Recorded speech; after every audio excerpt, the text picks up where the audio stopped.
ए का दोस्त बी है, कोई सी पर्सन है उसका भी दोस्त बी है, तो मुझे फाइंड करना है कि इन दोनों के बीच में रिलेशन क्या है। इसलिए हम यहाँ पर जैकोबियंस यूज़ करते हैं। मैं आपको ये सिंपल एग्जांपल समझाया इस तरीके।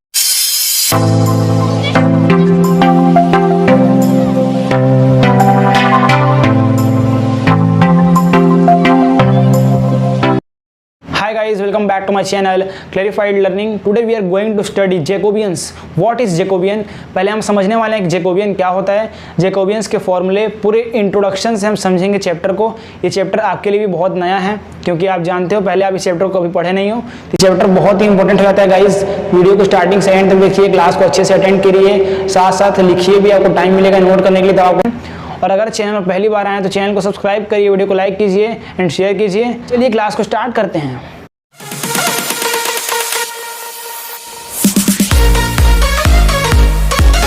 जैकोबियन वर्ड कहाँ से ओरिजिन हुआ है? जैकोबियन एक साइंटिस्ट का नाम था जो कि जर्मन मैथमेटिशियन थे। उन साइंटिस्ट के नाम से जैकोबियन वर्ड ओरिजिनेट किया गया है। ओरिजिन जो है जैकोबियन का वो साइंटिस्ट के नेम से है। उनका नाम था कार्ल गुस्ताव जैकोब जैकोबी। इसी से हमारा जैकोबियन वर्ड डेवलप हुआ है और इन्होंने ही फॉर्मूले बताए हैं बहुत सारे, उसको हम पढ़ना है जैकोबियंस में। इसको बहुत जैकोबियंस मतलब अगर हिंदी में बात किया जाए तो इसका कोई पर्टिकुलर मतलब नहीं होता। जैकोबियन में हमें ये समझना होता है कि रिलेशन, हमें रिलेशन फाइंड करना होता है। दो टर्म्स में दो फंक्शन का हमारे रिलेशन फाइंड करना होता है, उसे हम जैकोबियंस कहते हैं। जैकोबियंस किसे कहते हैं? दो फंक्शन के बीच में हम अगर रिलेशन फाइंड करते हैं, दो फंक्शन के बीच में अगर हम रिलेशन फाइंड करते हैं उसको हम क्या बोलते हैं? जैकोबियंस। ठीक है।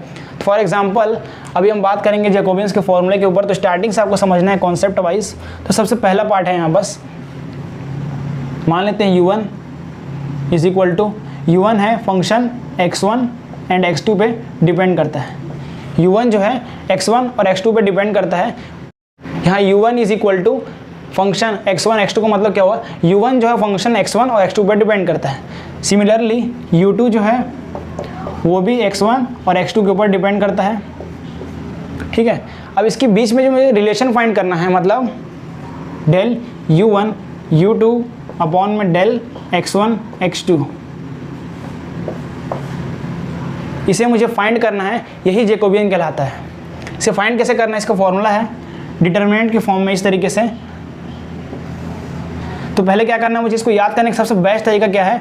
डेल u1, पहले मुझे u1 करना है, u1 del u1 upon del x1। u1 क्या है? x1 x2 पर डिपेंड करता है। u2 भी x1 और x2 के ऊपर डिपेंड करता है। तो del u1 upon del x1, del u1 upon del x2। Similarly यहाँ पास हो जाएगा डेल u2 अपॉन में डेल x2 x1, फिर डेल u2 अपॉन में x2। ठीक है। ये इसका सिंपल दो टर्म के फॉर्मूले हो गए।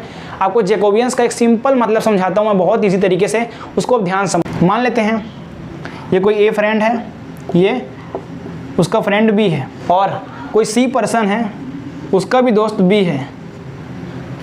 तो मुझे फाइंड करना है कि इन दोनों के बीच में रिलेशन क्या है। इन दोनों के बीच में रिलेशन क्या है? ए एक पर्सन है, उसका दोस्त बी है, एक पर्सन सी है, उसका दोस्त बी है, मतलब दोनों के दोस्त क्या है? कॉमन है बी। इसका मतलब क्या हुआ? इन दोनों के बीच में रिलेशन फाइंड करना है, ए और सी के बीच में क्या रिलेशन है। यही हमें जैकोबियंस एक्सप्लेन करता है। हमने क्या किया? u1 x1 x2 के ऊपर डिपेंड करता है, मतलब क्या हुआ? u1 जो है x1 और x2 के ऊपर डिपेंड करता है। सिमिलरली u2 भी x1 एंड x2 के ऊपर डिपेंड करता है। इसका मतलब क्या हुआ? मुझे फाइंड करना था कि इन दोनों के बीच में क्या रिलेशन है, ये मुझे फाइंड करना है। इसका मतलब मैं क्या यूज़ करूँगा यहाँ पर? मैथमेटिकली में हम यहाँ पर जैकोबियंस यूज़ करते हैं। मैं आपको ये सिंपल एग्जांपल समझाया किस रिलेशन वाला, लेकिन एक्चुअल जो एग्जांपल है यहाँ आप समझ सकते हो। u1 जो है x1 x2 पर डिपेंड करता है, u2 भी x1 और x2 पर डिपेंड करता है। तो हमको जब रिलेशन फाइंड करना होगा u1 और u2 में, तब हम जैकोबियन का फॉर्मूला यूज़ करेंगे। अब इसी को हम डिनोट किससे करते हैं? जैकोबियन में इसी फॉर्मूले को डिनोट करने का तरीका है जैकोबियन u1 एंड u2। इस तरीके से हम जैकोबियन को डिनोट करते हैं। दो टर्म का ये फॉर्मूला है। ये फॉर्मूला है, इसको आपको नोट डाउन करना है। इसको मेरे साथ साथ आप नोट डाउन करिए। अब हम सीखेंगे कि थर्ड तीन टर्म अगर आपके पास रहेगा u1 u2 u3 x1 x2 x3, तब हम कैसे निकालेंगे ये सीखना बहुत ज़रूरी है। आपके सिलेबस में 2 से 3 टर्म वाले क्वेश्चन आपको एग्जाम में पूछे जाएंगे। इसके बहुत सारे टर्म भी होते हैं, 1 2 3 4 5 सारे होते हैं, 2 से स्टार्ट होता है, 2 3 4 5 6, लेकिन आपको सिलेबस में क्या पढ़ना है, 2 और 3 पढ़ना है, वो आज हम डिस्कशन करने वाले हैं आज के introduction We do it on my own, so I gotta get through it. And the only thing I know is to love what I'm doing. Never give up, never slow, till I finally prove it. Never listen to the no's, I just wanna keep moving. Keep my head up when I act, head up, that's a fact. Never looking back, I'ma keep myself on track. Keep my head up, staying strong, always moving on. Feel I don't belong, tell my thoughts to move along. Push myself to be the best, die with no regrets. Live with every breath, see my message stop. अभी तक आपने क्या पढ़ा, Jacobian के हमने 2 term वाले फॉर्मूले पढ़े, अब हम पढ़ेंगे 3rd टर्म वाला फॉर्मूला। ठीक है, तो यहाँ पास गिवन क्या है हमारे पास, हमको मालूम है कि u1 जो है function x1 x2 and x3 के ऊपर डिपेंड करता है। सिमिलरली u2 भी क्या करता है, हमारा function x1 x2 and x3 के ऊपर डिपेंड करता है।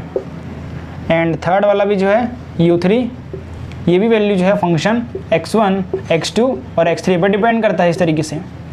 तो मैं आपको एक सिंपल एग्जांपल से समझाता हूँ, समझने की कोशिश करना है आपको। मान लेते हैं ये कोई पर्सन है, ये कोई पर्सन है, ये क्या करता है, 3 दोस्त को जानता है अपने, इसके 3 फ्रेंड हैं, इसके क्या है 3 फ्रेंड हैं। मान लेते हैं इसका फ्रेंड x1 है, इसका फ्रेंड x2 है और इसका फ्रेंड x3 है। ये एक पर्सन है, इसके 3 दोस्त हैं x1 x2 x3। अब एक और पर्सन है, सिमिलरली एक और पर्सन है, उसके भी 3 दोस्त हैं, लेकिन इन दोनों के बीच में पता नहीं है अभी क्या है रिलेशन, कुछ मालूम नहीं है।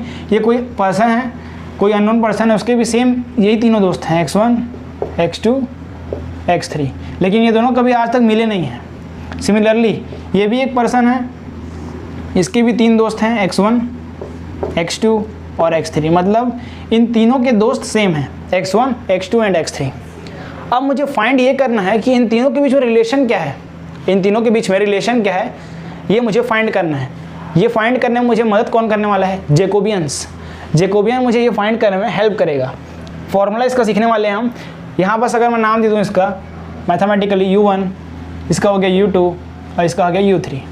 मैंने आपको पर्सन के थ्रू समझाया, लेकिन मैथमेटिकली देखा जाए तो ये u1 एक पर्सन है। मान लेते हैं उसका दोस्त का नाम x1 है, उसका दूसरे दोस्त का नाम x2 है और तीसरे दोस्त का नाम x3 है। सिमिलरली इसके भी 3 दोस्त हैं। तो इन तीनों के बीच में रिलेशन अगर फाइंड करना है तो मैं जैकोबियंस का यूज़ करूँगा, तब मैं जैकोबियंस का यूज़ करूँगा। ठीक है, अभी जो मैं आपको ये फॉर्मूला बताया, रिलेशन फाइंड करना सिखाया, उसमें जिस तरीके से फाइंड करना है सेम उसी तरीके से इसमें भी फाइंड करना है।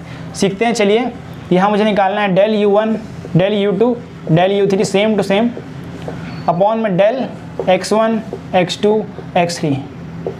यहाँ जो u1 है x1 x2 x3 के ऊपर डिपेंड करता है, u2 भी x1 x2 x3 के ऊपर डिपेंड करता है एंड u3 भी x1 x2 एंड x3 के ऊपर डिपेंड करता है। ठीक है, तो मुझे इसका रिलेशन निकालना है, तो कैसे निकालूंगा, सेम फॉर्मूला। पहले u1 है आपका, तो मुझे क्या करना है, याद करने का बहुत सिंपल तरीका है, ध्यान समझो। u1 को पहले लेना है आपको, u2 एंड u3 को भूल जाओ। पहले आपको u1 लेना है, u2 और u3 को भूल जाना है आपको। ठीक है, इसको भी भूल जाना है आपको, दिमाग में रखना नहीं है, u1 बस दिमाग में रहना चाहिए और ये 3 टर्म। तब क्या होगा, ये डेल u1 अपॉन में डेल x1, ठीक है, फिर जाएगा del u1 upon del x2, del u1 upon del x3। उसके बाद ध्यान दीजिए, यहाँ u2 दिख रहा है आपको। अब u1 और u3 भूल जाना, u2 बचा है हमारा, हमने u1 का यूज़ कर लिया, अब u2 का यूज़ करने वाले हैं। u2 del x1, u2 del x2 del u3, sorry u2 आएगा, ये गलती नहीं करना है, डेल x3, सॉरी हाँ x3। ठीक है, उसके बाद क्या हो जाएगा यहाँ पर सेम। अब मुझे u1 और u2 भूल जाना है, u3 को याद रखना है। यहाँ क्या हो जाएगा, डेल u3 अपॉन में del x1 del u3 upon में del x2 del u3 upon में डेल x3। तो ये इसका सिंपल डिटरमिनेंट फॉर्म में फॉर्मूला आ गया। इसी को हम लिखते हैं Jacobian of u1 u2 and u3। इस तरीके से इसको हम डिनोट करते हैं, जैकोबियन का ये साइन होता है। तो ये फॉर्मूला बहुत इंपॉर्टेंट है गाइस, इसको जल्दी से नोट डाउन कर लो। आप पॉज करके नोट डाउन करना है, इस बार आपको टाइम नहीं मिलेगा। गाइस मैंने अभी तक जो आपको पढ़ाया है वो आपको समझ आ गया होगा। अब अगर मैं आपको एक क्वेश्चन दूँ, फॉर्मूला हमारा ये लॉन्च होने वाला है, लेकिन ये फॉर्मूला आपके लिए क्वेश्चन की तरह होगा, क्योंकि मैं आपको जो समझाया हूँ मुझे चेक करना है कि आपको समझ आया कि नहीं आया। ये आप खुद टेस्ट करिए कि आपको समझ आया कि नहीं आया। अगर नहीं आया तो फिर से ध्यान से देखिए, अभी आपको फिर से समझ आने वाला है सेम चीज़। फॉर्मूला ये है कि क्वेश्चन में आपको गिवन है u is equal to function f(x,y). इसका मतलब क्या होता है, u जो है हमारा x और y के ऊपर डिपेंड करता है और v भी हमारा क्या है, फंक्शन x y पर डिपेंड करता है। मुझे फाइंड करने क्या बोला है, फॉर्मूला निकालने किसका बोला है, मुझे फॉर्मूला निकालने बोला है यू वी अपॉन में डेल एक्स एंड वाई। अभी कितना सिंपल हो गया दोस्तों, u जो है हमारा u ये एक्स वाई पर डिपेंड करता है, ये वही दोस्त वाला कहानी हो गया। v इज इक्वल टू भी है एक्स वाई पर डिपेंड करता है। मुझे फाइंड करने बोल दिया इन दोनों के बीच में रिलेशन क्या है, तो ये कितना आसान है सॉल्व करना। मैं आपको फॉर्मूला जो पढ़ाया था वही लगाना है इसमें। इसका फॉर्मूला क्या होगा यहाँ से सीखते हैं, डेल यू वी अपॉन में डेल एक्स वाई। यहाँ बस क्या कर दिया गया है, मैंने यहाँ बस आपको समझाया था u1 और u2 लेके, लेकिन यहाँ आपको एक्स वाई और u v के फॉर्म में दे दिया गया है। कुछ नहीं करना है, पहले आपको u को v को भूल जाना है, u को देखना है। तो यहाँ डिटरमिनेंट का इस तरीके से साइन बनाना है। अगर यहाँ 2 का लेटर का है मतलब यहाँ 2 डिटरमिनेंट बनेगा, 2 कॉलम वाले डिटरमिनेंट बनने वाले हैं। तो यहाँ क्या होगा, del u upon del x, del u upon del y. पहले एक को पकड़ना है, एक को लेके चलना है, फिर del v upon del x and del v upon del y. ख़त्म। इतना सा काम था, इतने से में फॉर्मूला हमारा लॉन्च हो जाता है। अगर मैं इसी का उल्टा कर दूँ, तो अगर मैं इसी का उल्टा कर दूँ और आपको बोलूँ कि आपको फाइंड करना है, यहाँ जो u v दिया गया है उसकी जगह मुझे एक्स वाई आ जाएगा ऊपर और नीचे आ जाएगा u v, तब क्या करना है आपको, कैसे करोगे। अगर आपको फाइंड करना बोला डेल u एंड v था अभी, लेकिन अब ये नहीं मिलेगा आपको फाइंड करने बोलेगा x एंड y, ऊपर आ गया, नीचे आएगा डेल u एंड v। तब कैसे करना है, इसमें सिंपल है, बहुत सिंपल है। पहले आपको x को लेके चलना है, del x upon del u, del x upon del v, del y upon del del u, del y upon del v। ख़त्म। इतना सा काम था। ये सिंपल फॉर्मूले हैं, ध्यान से देखो। अब यहीं से एक प्रॉपर्टी लॉन्च हो रहा है हमारा। अब हमारा प्रॉपर्टीज़ आ रहा है, इसमें कुछ प्रॉपर्टीज़ ध्यान रखना है आपको। यहाँ क्या करना है, डेल u v अपॉन में डेल x डेल y। ये डायरेक्ट रिलेशन फाइंड करने का फॉर्मूला, इसमें आपको डायरेक्ट यूज़ कर सकते हो कॉम्पिटिशन एग्जाम में, और अभी जो आप पढ़ रहे हो इसमें भी आपको एग्जाम में पूछा जा सकता है, इंपॉर्टेंट है। ठीक है, इस चैप्टर में आपको ये फॉर्मूले यूज़ होंगे, आपको याद कर रखना है। यहाँ पूछा गया है del x and del y upon में डेल u एंड v। इन दोनों को जब उल्टा रिवर्स मल्टीप्लाई करेंगे, तो अगर मैं आपको सिंपल लैंग्वेज में समझाऊँ, एकदम सिंपल लैंग्वेज में, इसका फॉर्मूला यहाँ 1 होता है एक्चुअली में। यहाँ 1 कैसे आएगा, अगर मैं आपको सिंपल समझाऊँ तो इसको कैंसिल कर दो, ये 1 आ रहा है ना, 1 तो आ रहा है, क्योंकि ये क्या है, इसका इन्वर्स कर दिया गया है, इसका यहाँ उल्टा लिखा है, तो सिंपल सी बात है 1 तो आएगा। अगर मैं इसको सॉल्व करूँगा तो इसका आंसर 1 आता है। अगर हम इसको सॉल्व करते हैं इन दोनों को, तो इसका आंसर क्या आता है, 1। ये पहला प्रॉपर्टी हो गया, ये आपको ध्यान रखना है, नहीं याद रखना है इसको। प्रॉपर्टीज़ में सबसे पहला प्रॉपर्टी हम क्या निकालें, जल्दी बताओ, del u del v upon में डेल एक्स वाई, मल्टीप्लाई में आ जाएगा डेल x एंड y, फिर आ जाएगा del u and v is equal to 1।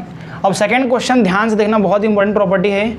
अब हमें यहाँ बताया गया है कि u1 इज इक्वल टू वो फंक्शन y1 और y2 पे डिपेंड करता है, ठीक है, और u2 जो है सिमिलरली ये भी फंक्शन y1 एंड y2 पे डिपेंड करता है। लेकिन यहाँ y1 जो है ये फंक्शन x1 x2 पर डिपेंड करता है, एंड y2 जो है ये फंक्शन x1 और x2 पर डिपेंड करता है। ये अभी आपको समझ नहीं आया होगा, समझ नहीं आया है, इसका मतलब है कि आपको समझ आ गया है। ठीक है, ये समझ नहीं आया इसका मतलब आपको समझ आ गया है। ये बताता हूँ मैं आपको सिंपल लैंग्वेज में समझा के। अब हम क्या करेंगे, हर क्वेश्चन का ट्री डायग्राम ये चार्ट बना के समझेंगे तो और अच्छे से समझ आएगा। यहाँ मैं क्या बोला आपको, u1 जो है फंक्शन y1 और y2 पे डिपेंड करता है, एंड u2 भी y1 और y2 पे डिपेंड करता है, लेकिन y1 जो है अब वो x1 x2 पे डिपेंड करता है, ये ट्विस्ट आ गया यहाँ पास, एंड y2 जो है ये भी x1 x2 पे डिपेंड करता है। अब इसको सिंपल लैंग्वेज में समझते हैं। मान लेते हैं कोई पर्सन है u1, ये डिपेंड करता है x1, सॉरी ये अभी यहाँ y बोला है ना, यहाँ y1 एंड y2 पे डिपेंड करता है बोला गया है, ठीक है, ये लिखते हैं y2। एंड u2 फंक्शन जो है ये भी सिमिलरली किसके पे डिपेंड करता है, y1 एंड y2 पे डिपेंड करता है। लेकिन यहाँ कंडीशन क्या दिया गया है, y1 जो है वो x1 और x2 पे डिपेंड करता है, y1 जो है x1 एंड x2 पे डिपेंड करता है, तो इसका भी ये y1 जो है हमारा x1 और x2 पे डिपेंड करता है। यहाँ भी y2 जो है x1 और x2 पे डिपेंड करता है, ठीक है, तो यहाँ भी क्या होगा, y1 x1 और x2 पे डिपेंड करेगा, और यहाँ भी क्या होगा, x1 और x2 पे डिपेंड करेगा, ठीक है, इतना आपको समझ आ गया। डायग्राम आपको इसी तरीके से बनाना है, तभी आप सॉल्व कर पाओगे इसे। कुछ नहीं किया, u1 क्वेश्चन में गिवन रहेगा आपको, y1 y2 पे डिपेंड करता है, हमने लिख दिया। अब y1 जो है x1 और x2 पे डिपेंड करता है, वो भी हमने लिख दिया। अब यहाँ हमको फाइंड क्या करने बोल रहा है क्वेश्चन में, ये समझते हैं। क्वेश्चन में बोला गया है कि del u1 del u2 upon में del x1 and x2 find करना है। अब ये बहुत खतरनाक हो गया। ये खतरनाक कैसे हुआ कि हमें तो मालूम है कि हम u1 से y1 का रिलेशन फाइंड करते थे, मतलब अगर u1 y1 पे डिपेंड करता है, u1 y2 पे डिपेंड करता है, इसका मतलब ये भी u2 भी y1 पे डिपेंड करता है, u2 भी y2 पे डिपेंड करता है, तो हम इसके बीच में रिलेशन फाइंड करते थे। ठीक है, लेकिन अब मुझे फाइंड किसके बीच में करना रिलेशन,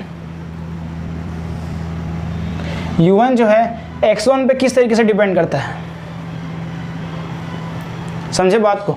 मतलब क्या बोल रही है, अगर u1 एक पर्सन है, उसका दोस्त y1 है और y2 है। u1 एक पर्सन है, अभी मान लेते हैं उसका दोस्त y1 है, लेकिन y1 का दोस्त x1 है, तो इसके बीच में रिलेशन क्या हुआ। u1 एक पर्सन है, उसका दोस्त y1 है और y1 का दोस्त x1 है, तो इन दोनों के बीच का रिलेशन क्या हुआ, ये मुझे डायरेक्ट फाइंड करना है, लेकिन बीच में कुछ दिया है कि रिलेशन नहीं दिया है। इसका डायरेक्ट फार्मूला है, जिसका डायरेक्ट फार्मूला है वो निकालना आपको आना चाहिए। कुछ नहीं करना है, बहुत सिंपल है। इसका फार्मूला क्या है वो समझते हैं। पहले क्या करना है आपको, u1 और y1 के बीच में सिंपल रिलेशन निकालना है। इस तरीके से u और v कैसे निकालते हैं ना x y के फॉर्म में, उस तरीके से मैं सिंपल रिलेशन पहले u1 का y1 में निकालना है, y1 का x1 में निकालना है। देखते हैं यहाँ पास अच्छे से समझ आएगा। ध्यान से देखो, डेल पहले हम क्या करेंगे, u1 एंड u2 का किस पे डिपेंड करता है ये, ठीक है भाई y1 और y2 पे डिपेंड करता है, इसका दोस्त भी y1 y2 है, तो हम क्या करेंगे, पहले y1 और y2 पे डिपेंड करेंगे, निकालेंगे। उसके बाद मल्टीप्लाई साइन। अब मुझे पता है कि y1 जो है वो x1 x2 पे डिपेंड करता है, तो मैं क्या करूँगा यहाँ पास y1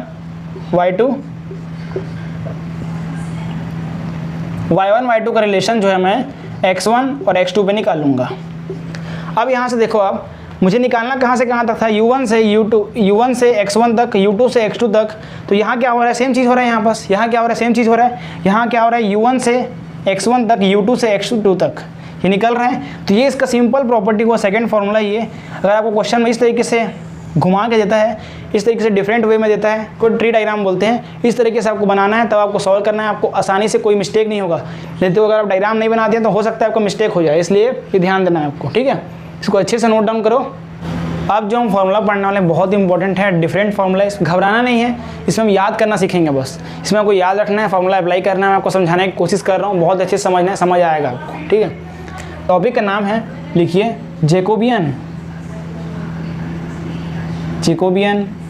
of implicit formula. Formula क्या कहता है हमारा, फंक्शन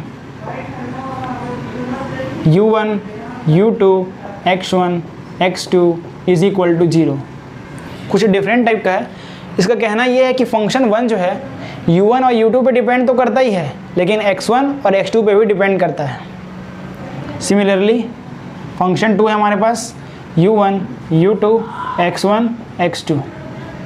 ये भी सेम कहता है, फंक्शन 2 जो है हमारा u1 और u2 पे डिपेंड तो करता ही है, लेकिन x1 और x2 पे भी डिपेंड करता है। ठीक है, लेकिन अब गौर करने वाली बात यह है कि मुझे फाइंड करने कुछ अलग बोल दिया। यहाँ पर फाइंड करने क्या बोला है, रिलेशन फाइंड करना है मुझे u1 u2 अपॉन में डेल x1 x2, इसके बीच में मुझे रिलेशन फाइंड करना है। लेकिन यहाँ गिवन क्या दिया है, फंक्शन जो है u1 और u2 पे डिपेंड करता है, x1 x2 पे डिपेंड करता है। सिमिलरली फंक्शन 2 भी जो है वो u1 u2 x1 x2 पे डिपेंड करता है। मुझे फाइंड करना है u1 और u2 और x1 x2 के बीच में क्या रिलेशन है, ये मुझे फाइंड करना है। जैकोबियन मुझे फाइंड करना है, घबराने का बात नहीं है। इसका फॉर्मूला क्या है, डेल u1 u2 अपॉन में del x1 x2 is equal to, यहाँ क्या हो जाएगा, -1 का square del f1 f2 upon में del x1 x2 whole upon में आ जाएगा डेल, करेंगे फंक्शन f1 और f2 का u1 और u2 के बीच में निकालेंगे। इससे हमारा आ जाएगा फंक्शन u1 और u2 के बीच में u1 u2 का x1 x2 के बीच में रिलेशन आ जाएगा। तो ये इसका सिंपल फार्मूला हो गया, जो कि IMP फार्मूला है। इसको आप अच्छे से याद कर लीजिए। ठीक ठीक है, आप इस साइड का नोट कर लिए होगे क्योंकि मैं आपको बोला था कि नोट डाउन करना है। आप पॉज करके इसको जल्दी से नोट डाउन कर लीजिए। अब देखिए सेकेंड फार्मूला क्या है हमारे पास। यहाँ सेकेंड फार्मूला ये है कि फंक्शन 1 जो है ये u1, u2, u3, x1, x2, x3 पर डिपेंड करता है इज इक्वल टू 0। f2 जो है u1, u2, u3, x1, x2, x3 is equal to 0 पे डिपेंड करता है, मतलब ये भी सिमिलरली पे सेम पे डिपेंड करता है। एंड f3 भी सेम पे डिपेंड करता है, u1, u2, u3, x1, x2, x3 is equal to 0। मुझे फाइंड करने बोला गया है del u1, u2, u3 upon में del x1, x2, x3। Relation किसी और का दिया है, पूछा कि कुछ और है, तो इसी का हमें फॉर्मूला याद करना है। रिलेशन कुछ और दिया है, पूछा कुछ और गया, इसलिए हमको इसका फॉर्मूला याद करना है। तो ज़रूर याद करना है, इसका ट्रिक बता रहा हूँ आपको मैं। 3 है इसलिए -1 का पावर क्यूब, इतना याद हो गया? हो गया सर, याद हो गया, बिल्कुल हो गया। इसके आगे क्या आएगा हमारा? सिंपल है बहुत। ये फॉर्मूले में क्या है, जो ये फॉर्मूला याद है ना आपको, इसी में f3 ऐड हो जाएगा, x3 ऐड हो जाएगा। बस यहाँ -1 का क्यूब होना था क्योंकि यहाँ बस 3 लेटर है, यहाँ 2 लेटर था इसलिए -1 का स्क्वायर। ठीक है, तो यहाँ क्या हो जाएगा डेल f1, f2, f3। इसमें ट्रिक समझ गया? अब ट्रिक क्या है इसमें याद करने का? अपॉन में डेल f1, f2, f3 का u के रिस्पेक्ट में करना है। तो ये जो फॉर्मूला है बहुत इंपॉर्टेंट है। इस फॉर्मूले को आपको अच्छे से नोट डाउन करना है, पॉज करके नोट डाउन कर लीजिए। ये जो लेक्चर है जैकोबियन, ये आपका न्यू टॉपिक था, आप अच्छे से समझ गए। अगर आप कोई भी बैचलर डिग्री वाले हैं, बीटेक, बीएससी सेकेंड ईयर, ये आपके लिए न्यू टॉपिक होगा। तो ये टॉपिक समझना बहुत ही इंपॉर्टेंट था। तो आज का जो लेक्चर था हमारा कंप्लीट इंट्रोडक्शन के ऊपर था। अब हम अगले लेक्चर में कुछ क्वेश्चन करेंगे, लेकिन लास्ट में हम थ्योरम करेंगे, क्योंकि क्वेश्चन पहले मैं आपको करा दूंगा क्योंकि आप फॉर्मूला याद कर लिए हो। तो आप क्वेश्चन कराऊंगा आपको डायरेक्ट, इससे क्या होगा, आपका डायरेक्ट फ्लो में चलता जाएगा, आपको अच्छे से याद रहेगा। तो आज का इंट्रोडक्शन लेक्चर था, बहुत बेसिक कॉन्सेप्ट सीखना बहुत जरूरी है, इसको अच्छे से नोट डाउन कीजिए। और अगर गाइस चैनल में पहली बार आए तो चैनल को सब्सक्राइब कर लीजिए, वीडियो को लाइक कीजिए, शेयर कीजिए। आपको अगर आप पार्शियल डिफरेंशिएशन नहीं देखे हो तो आपको पार्शियल डिफरेंशिएशन का हमारे चैनल में प्लेलिस्ट मिल जाएगा, उसको जाकर जरूर देखिए, क्योंकि इसमें पार्शियल डिफरेंशिएशन आना बहुत कंपलसरी है। इसको डायरेक्ट देख नहीं सकते आप, पार्शियल डिफरेंशिएशन देख लो, उसके बाद आप क्वेश्चन करो तो अच्छे समझ। तो आज के लिए इतना ही, मिलते हैं किसी और वीडियो लेक्चर में नए टॉपिक के साथ। तब तक के लिए जय हिंद, जय भारत, वंदे मातरम।